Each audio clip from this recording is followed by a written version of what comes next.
깜짝 놀랄 일입니다. 어릴 때부터 언어를 거의 이해하지 못했던 한 아이가 있습니다. 그 아이는 사람들과 제대로 소통하지 못해 문제아로 불렸고 모두가 고개를 저었죠. 심지어 자신 스스로조차 나는 잘못 태어났다고 믿게 될 만큼 외롭고 힘든 시간을 보내야 했습니다. 하지만 믿기지 않는 반전이 찾아옵니다. 전혀 예상치 못한 이국의 땅, 한국에서 한글이라는 작은 씨앗을 만나면서 이 아이의 인생이 완전히 달라지기 시작한 것입니다. 패턴을 읽고 규칙을 조립하는 특별한 능력을 가진 그는 결국 한국과 일본을 넘나들며 수많은 아이들의 희망이 되었고 두 나라를 잇는 다문화 교육 혁신가로 거듭났습니다.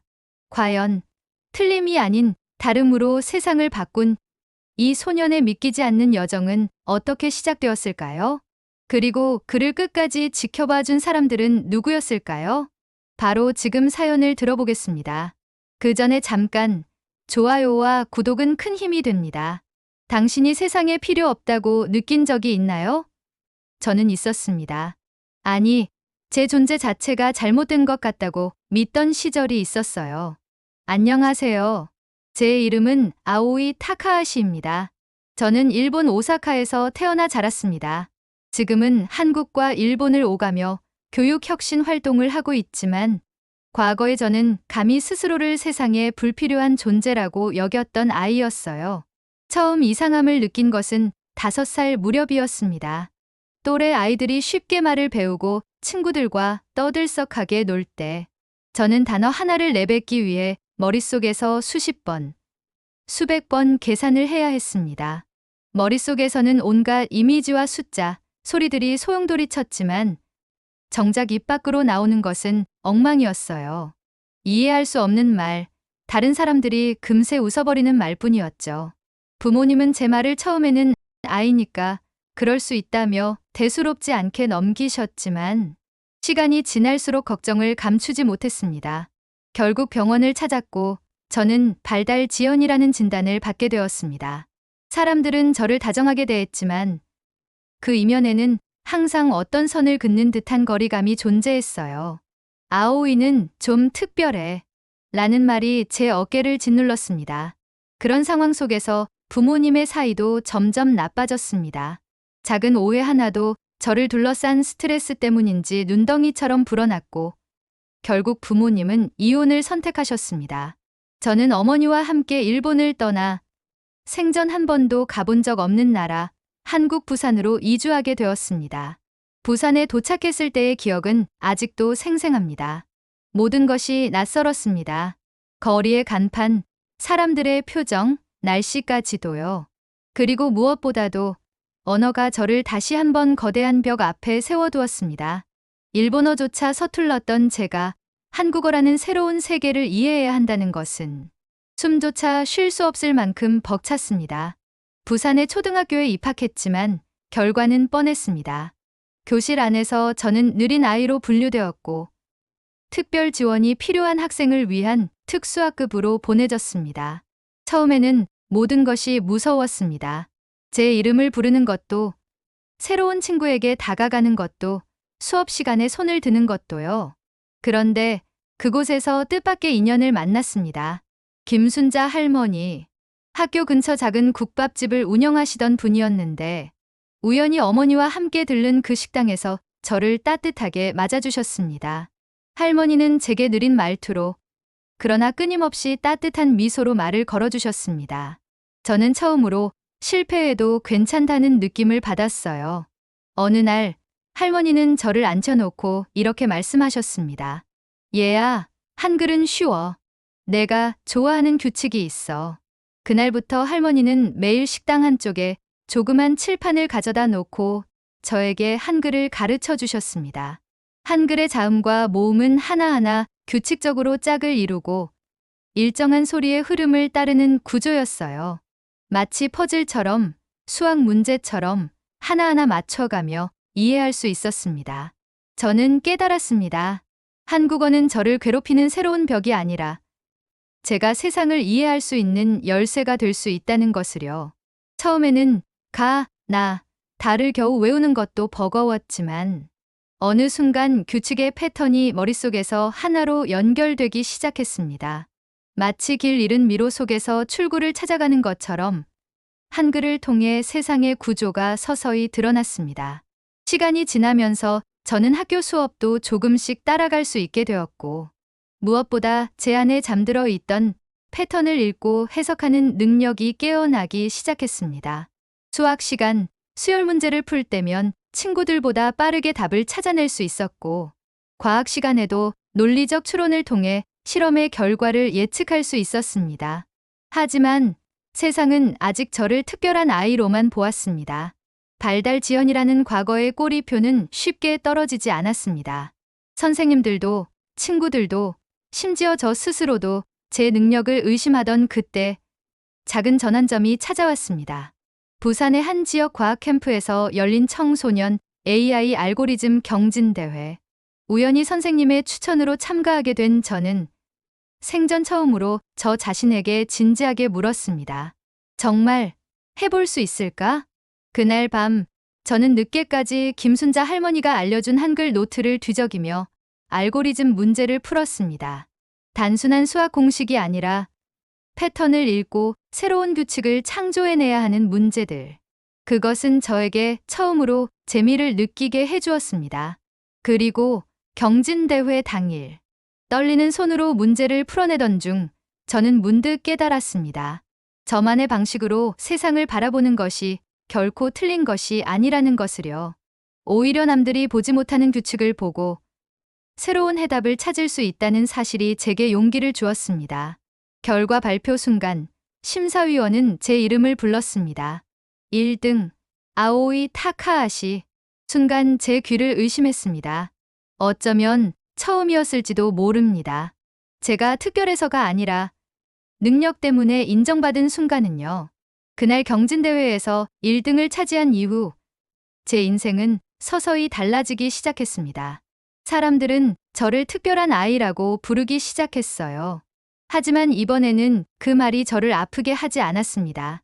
오히려 제 존재가 누군가에게 인정받을 수 있다는 사실이 저를 처음으로 세상 속으로 한 걸음 내딛게 했습니다. 학교에서는 저를 바라보는 시선이 조금씩 달라졌습니다. 이전에는 조용히 지나쳐갔던 친구들이 말을 걸어오기 시작했고, 선생님들도 제 의견에 귀를 기울여 주었습니다. 물론 여전히 모든 것이 순탄하지만은 않았습니다. 특수학급 출신이라는 꼬리표는 생각보다 쉽게 떨어지지 않았고, 속으로는 저를 시험하듯 대하는 사람들도 있었습니다. 그러나 저는 알고 있었습니다. 예전 같았으면 상처받았을 그런 시선조차 이제는 저를 더욱 단단하게 만들어준다는 것을요. 김순자 할머니는 여전히 저의 가장 든든한 조력자셨습니다. 할머니는 매일같이 식당 일이 끝난 뒤 한글 문법 책과 수학 문제집을 펼쳐놓고 저와 함께 공부해 주셨습니다. 할머니의 말투는 항상 느리고 부드러웠습니다. 마치 제 속도에 맞춰 함께 걸어주는 사람처럼요. 천천히 해도 괜찮아. 아오이야, 너는 이미 누구보다 빠르게 가고 있어. 할머니의 이 말은 지금도 제 가슴 깊이 새겨져 있습니다. 그러던 어느 날 담임 선생님께서 저를 조용히 부르셨습니다. 서울에 있는 한 국제고등학교에서 전국 각지의 우수 학생을 대상으로 특별 선발을 한다는 소식이었습니다. 선생님은 조심스럽게 제게 지원을 권유하셨습니다. 타카하시 군, 내가 해낼 수 있을 거야. 지금까지 해온 것처럼. 서울이라니요. 부산을 벗어나 본 적도 거의 없었던 저로서는 엄청난 도전이었습니다. 게다가 국제고는 한국에서도 손꼽히는 명문 학교였습니다. 저는 스스로에게 수없이 물었습니다. 내가 정말 자격이 있을까? 실패하면 어떻게 하지? 하지만 결국 저는 지원서를 작성했습니다. 어쩌면 처음으로 제 능력을 세상에 증명하고 싶었는지도 모릅니다. 준비 기간 동안 저는 하루도 쉬지 않고 공부했습니다. 한국어, 논술, 수학, 과학, 영어까지 모든 과목이 저를 시험에 들게 했지만 이상하게도 한글을 통해 체계적으로 사고하는 방법을 익힌 덕분에 공부가 더 이상 두렵지 않았습니다. 오히려 문제 속의 패턴을 읽어내고 논리의 흐름을 잡아내는 과정이 흥미로웠습니다. 그리고 운명의 날. 서울에서 열린 국제고 입학시험을 치르러 갔습니다. 낯선 도시, 낯선 건물, 그리고 낯선 사람들 속에서 저는 여전히 외로운 외국인 소년이었습니다. 하지만 시험지가 제 앞에 놓였을 때 저는 다시 한번 마음속으로 다짐했습니다. 저는 할 수 있어요. 김순자 할머니가 믿어주셨듯 저도 제 자신을 믿을 거예요. 시험이 끝난 후 결과를 기다리는 시간은 그야말로 고통이었습니다. 매일 밤 불안감에 잠을 설치고 혹시나 하는 마음에 공부를 멈추지 않았습니다. 그렇게 몇 주가 지나고 결국 한 통의 합격 통지서가 도착했습니다. 국제고 합격. 제 이름이 적힌 합격증을 받아들고 어머니와 함께 울었던 그 순간을 저는 평생 잊을 수 없을 것 같습니다. 어머니는 흐느끼며 제 등을 토닥였고 저는 작은 목소리로 중얼거렸습니다. 저 해냈어요. 서울에 올라와 국제고에 입학한 후 제 세계는 또 한 번 넓어졌습니다. 다양한 배경을 가진 학생들과 함께 공부하고 여러 나라의 문화를 접하며 저 자신이 다른 존재라는 사실을 더 이상 부끄러워하지 않게 되었습니다. 그러던 중 뜻밖의 기회가 찾아왔습니다. 일본의 유명한 대학에서 한국 내 다문화 청소년 지원 프로젝트를 진행할 인재를 찾고 있다는 소식이었어요. 담당 교수님께서 제 경력을 듣고 직접 연락을 주셨습니다. 동시에 한국 내 몇몇 대학에서도 비슷한 제안을 받았습니다. 그 순간 저는 깨달았습니다. 일본과 한국 두 나라 모두가 제게 손을 내밀고 있다는 것을요. 과거에는 그저 느린 아이였던 제가 이제는 두 나라를 잇는 다리가 될 수 있다는 사실이 너무나 벅차고 감격스러웠습니다. 그렇지만 기쁨 뒤에는 또 다른 고민이 따라왔습니다. 어느 나라를 선택해야 할까요? 어디서부터 시작해야 할까요? 저는 깊은 고민 끝에 이렇게 결심했습니다. 둘 다 포기하지 않겠다. 제 뿌리는 일본에 있고 제 날개는 한국에서 자랐다. 그러니 두 나라 모두를 품고 나아가야 한다. 그렇게 저는 일본과 한국을 오가며 다문화 아동 교육을 연구하고 개선하는 길을 걷기로 마음먹었습니다. 이 결심은 앞으로 제 인생에 가장 큰 변화를 가져오게 될 운명의 시작이었습니다. 서울과 도쿄 두 도시를 오가며 공부를 이어가던 어느 날 저에게는 새로운 사명이 주어졌습니다. 한국교육부 산하 다문화정책연구소의 정하연 박사님께서 제게 직접 연락을 주셨습니다. 박사님은 저의 경력을 주목해 주시며 다문화 아동을 공정하게 평가하고 지원할 수 있는 새로운 시스템 개발 프로젝트를 맡아보지 않겠냐고 제안해 주셨습니다. 처음 연락을 받았을 때 저는 얼떨떨했습니다. 저 같은 사람이 정말 그런 중요한 일을 맡을 자격이 있을까요? 저는 그저 수십 번 넘어지고 수백 번 눈물을 삼킨 끝에 여기까지 겨우겨우 도착한 한 명의 학생이었을 뿐인데요. 하지만 박사님은 제게 이렇게 말씀해 주셨습니다. 아오이 씨는 누구보다 이 아이들의 마음을 이해할 수 있잖아요. 그것만으로도 충분해요. 그 말에 저는 가슴 깊은 곳에서 무언가가 울컥 치솟는 것을 느꼈습니다. 그리고 마음을 굳게 다잡았습니다. 그래, 저라면 할 수 있을지도 몰라요. 프로젝트는 쉽지 않았습니다. 첫 번째 난관은 바로 편견이었습니다. 저는 다문화 아동의 언어 능력과 사고력을 평가하는 AI 시스템을 기획했는데요. 그러나 초기 기획안을 검토한 여러 교수들과 전문가들은 저를 의심의 눈초리로 바라보았습니다. 외국 출신이라 우리 교육 현실을 잘 모르지 않겠어요?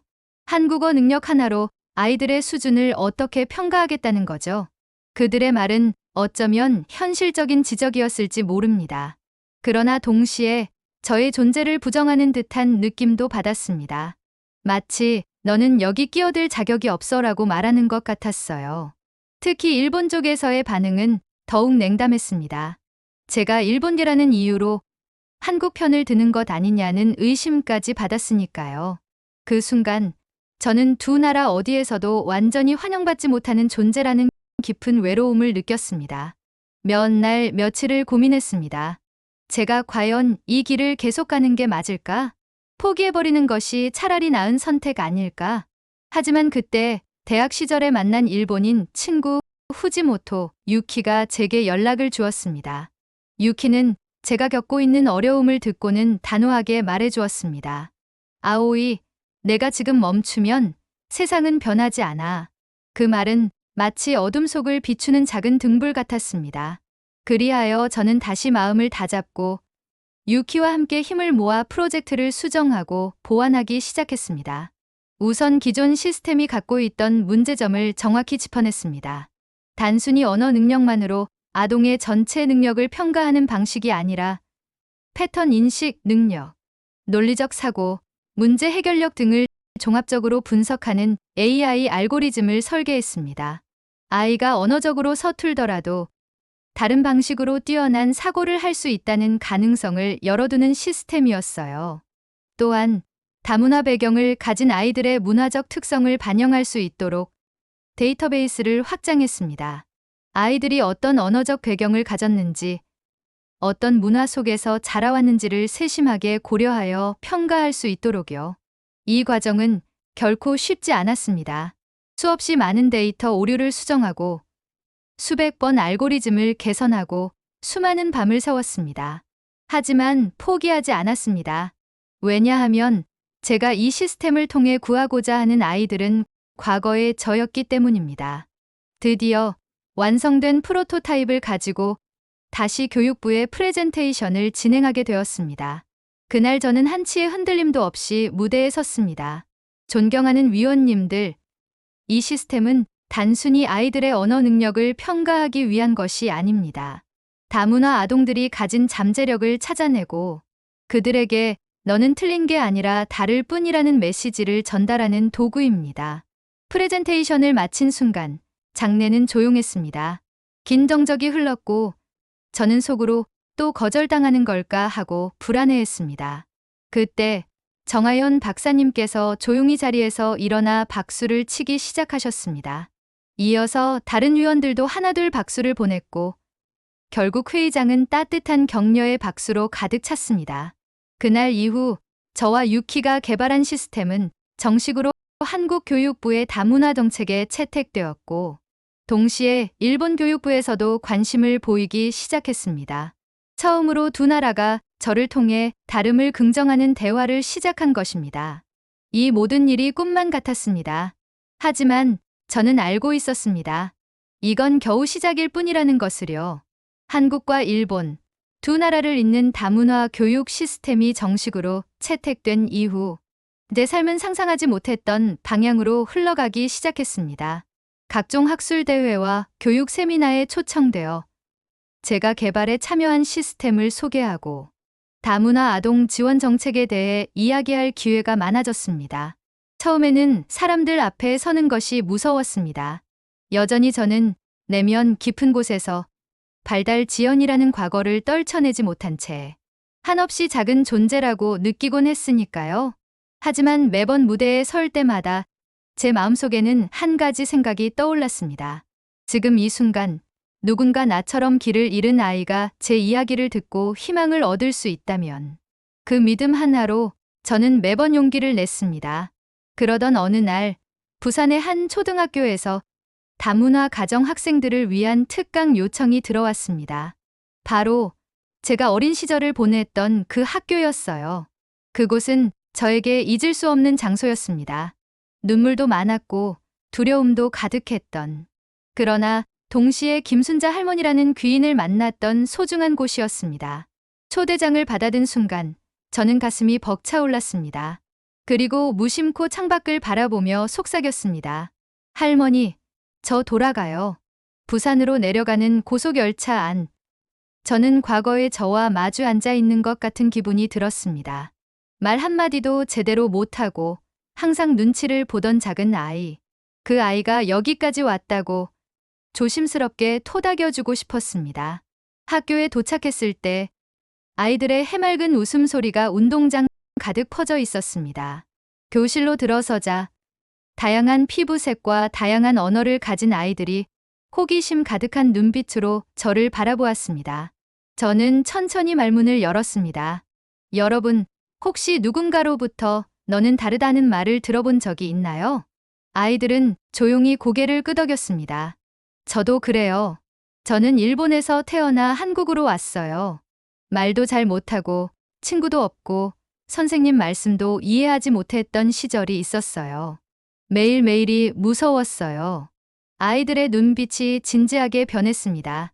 저는 숨을 고르며 말을 이었습니다. 하지만 저는 알게 되었어요. 다르게 태어난 것은 잘못이 아니라 세상을 바꿀 씨앗이라는 것을요. 그날 저는 아이들에게 제 이야기를 들려주었습니다.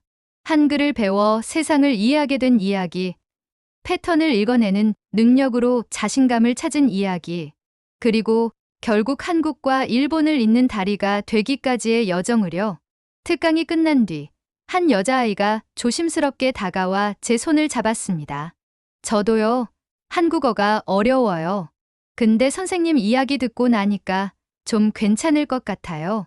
그 순간 저는 참을 수 없이 눈물이 났습니다.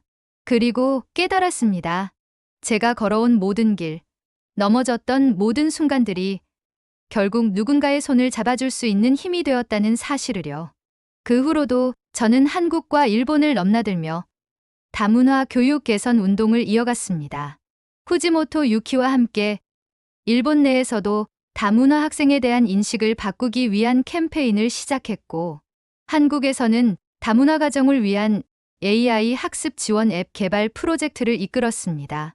그리고 무엇보다 소중했던 일은 어린 시절 저를 따뜻하게 품어주었던 김순자 할머니의 뜻을 이어 순자장학회를 설립한 것이었습니다. 장학회는 다문화 가정 아이들이 언어 장벽을 넘어 당당히 자신만의 길을 걸어갈 수 있도록 지원하는 것을 목표로 하고 있습니다. 장학회의 첫 수혜자로 선정된 한 소녀는 저에게 편지를 보내왔습니다. 선생님, 저도 언젠가 선생님처럼 되고 싶어요. 세상의 다름을 가르치는 사람이 되고 싶어요. 그 편지를 읽으며 저는 조용히 눈을 감았습니다. 그리고 마음속으로 김순자 할머니께 감사의 인사를 드렸습니다. 할머니, 저 괜찮죠? 저 잘하고 있죠? 지금 이 순간에도 여전히 세상에는 수많은 다른 별에서 온 아이들이 존재합니다. 언어가 달라서, 피부색이 달라서, 생각이 달라서 세상으로부터 외면받고 상처 입는 아이들이요. 그러나 저는 믿습니다. 그 아이들 하나하나가 언젠가는 세상을 비추는 별이 될 수 있다는 것을요. 마지막으로 제 이야기를 들어주신 여러분께 부탁드리고 싶습니다. 혹시 주변의 다름 때문에 힘들어하는 아이가 있다면 부디 이렇게 말해주세요. 너는 잘못된 게 아니야. 너는 세상을 바꿀 별이야. 긴 제 이야기를 끝까지 들어주셔서 진심으로 감사드립니다. 앞으로도 저는 더 많은 아이들이 자신의 빛을 잃지 않도록 그 길을 함께 걸어가겠습니다. 좋아요와 구독, 그리고 주변에 이런 이야기를 나누고 싶은 분이 계시면 꼭 공유 부탁드립니다. 여러분과 함께 세상을 더 따뜻하게 만들고 싶습니다. 감사합니다.